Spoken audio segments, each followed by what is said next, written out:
Are you building physical products but worried that proper CAD tools are too expensive in the early stage? Let me show you a program most hardware startups don't even realize exists. Hi everyone, I'm William Antola from PLM Group, Dassault Systèmes' largest partner in the Nordics and Baltics. In early stage startups, it's really tempting to just make do with whatever tools you have. But that often leads to messy files, ineffective workflows, and headaches later when you try to scale up. The SOLIDWORKS for Startup program simply removes those barriers. You can start with proper tools from day one and scaling is easier. The SOLIDWORKS for Startup program is a 3-year support program designed especially for the early stage companies developing their own hardware. The idea is simple. You get access to professional design tools without heavy upfront investments or long-term commitments. And importantly, you are not locked into anything long-term. You can adjust things as your company evolves. So you might be asking yourself, what do I get with the SOLIDWORKS for Startup program? The answer is a whole lot. You get up to 5 cities of SOLIDWORKS licenses, access to the 3D Experience platform, and the additional roles you need inside of it. And importantly,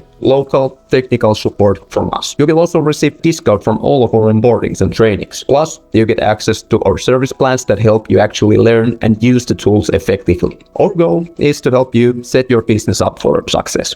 Is the SOLIDWORKS for Startup program meant for you? Here's a quick checklist to find out. Are you a relatively new company? Under 5 years? Are you building your own physical product? Is your revenue and funding under 1 million? Are you not currently a SOLIDWORKS customer? If you say yes to all of these above, then this program is meant for you. Wondering how to apply for the SOLIDWORKS for Startup program? The application itself is pretty straightforward. You describe your company, your product, and one tip here. Be clear about what you are actually creating. That really matters in the evaluation. After that, if everything looks good, you can get started quite quickly. And of course, if you have any questions, myself or any of my colleagues from PLM Group are happy to talk through your specific situation.